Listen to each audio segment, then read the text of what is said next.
Bribka Berlin Sinaga, oknum polisi Polda Sumut yang dilaporkan kasus KDRT kepada istrinya, Dian Meta Sihombing, malah lulus sekolah perwira. Pengumuman kelulusan itu diterbitkan 5 April 2024 atau sebulan setelah dilaporkan ke Polda Sumut. Dikonfirmasi Tribun Medan, Kabid Humas Polda Sumut, Kombes Hadi Wahyudi, tak bersedia memberikan penjelasan terkait kelulusan tersebut. Kombes Hadi Wahyudi memastikan jika Bribka Berlin Sinaga sedang menjalani pemeriksaan atas tuduhan melakukan KDRT. Sisi terpisah, Dian Meta Sihombing menyebut Berlin Sinaga sudah berkali-kali melakukan KDRT, namun Meta selalu memaafkan berharap suaminya bertaubat. Kekerasan terus dialami Meta hingga Berlin Sinaga mengambil paksa kedua anak yang masih balita.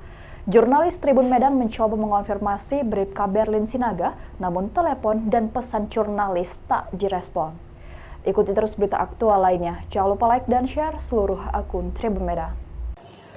Kami menikah di tahun 2016. Di awal pernikahan saya pun, pada saat saya hamil anak pertama, saya sudah mengalami tindak KDRT dari suami saya. Namun, pada saat itu di 2017, kami bersepakat untuk melakukan perdamaian dengan perjanjian bahwa beliau tidak akan mengulangi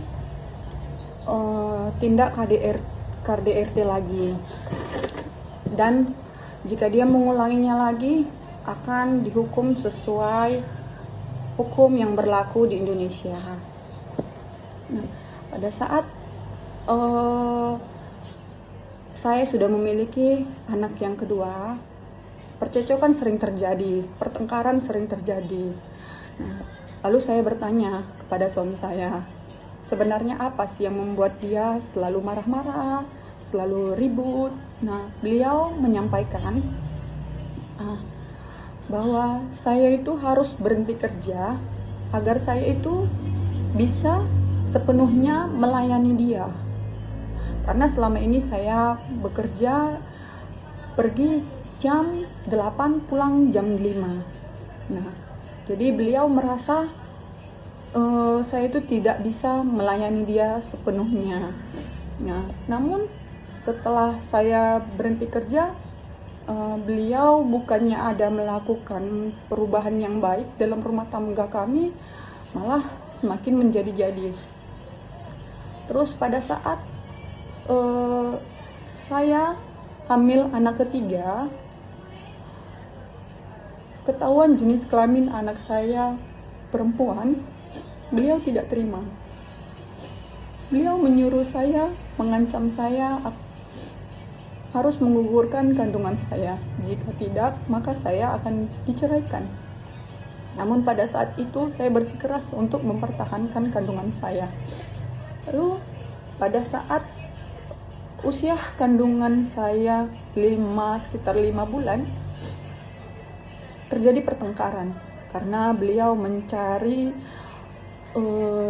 celana yang baru dia beli. Karena tidak nampak, beliau langsung murka, marah, dan melemparkan mesin pembuka kuaci ke dada saya dan memukuli kepala saya secara bertubi-tubi di hadapan pekerja saya. Setelah itu, puncaknya di tahun ini, di bulan 2. Di bulan 2, beliau pulang bersama dengan anak saya yang pertama. Dia bertanya kepada saya, kamu yang gak kau ajarin ya si Nela ini menulis? Terus saya menjawab, diajari, namun daya tangkap anak-anak kan berbeda. Saya bilang begitu. Terus dia bilang, yang gak kau beli kan dia buku halus kasar. Terus beli. Terus dia bilang, mana. Terus saya pergi ke kamar mencari buku halus kasar. Terus pada saat mencari buku halus kasar, terjadilah percecokan. Dia mengatakan bahwa saya seorang ibu yang tidak becus, hanya tahu tidur saja, dan saya tidak terima. saya mencoba berargumen dengan dia. Dia tidak terima saya berargumen dengan dia. Lalu dia mendorong kepala saya sehingga saya terduduk. Badan saya mengenai lemari pakaian. 2 kali dia mendorong kepala saya. Lalu saya berdiri.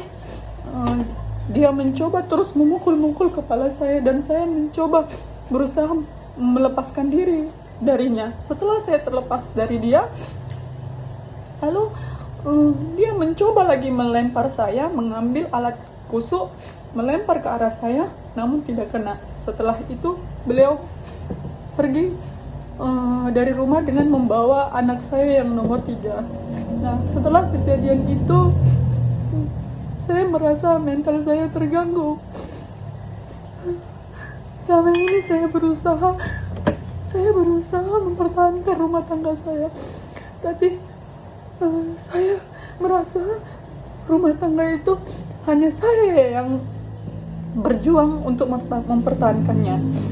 Selama ini saya juga mengetahui bahwa suami saya ini berselingkuh.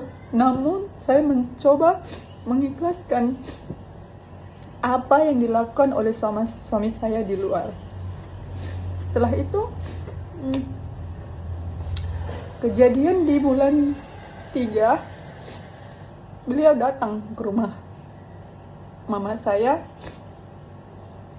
beserta dengan saudara-saudaranya. Beliau mengambil paksa anak-anak saya. Beliau mengambil anak saya yang nomor 2 berusia 3 tahun dan yang nomor 3 masih berusia 1 tahun dan masih eksklusif. Beliau mengambil paksa anak saya dengan saudara-saudaranya. Hingga detik ini mereka tidak mengembalikan anak saya. Saya mohon bantu saya mencari keadilan. Download Tribun X sekarang, menghadirkan lokal menjadi Indonesia.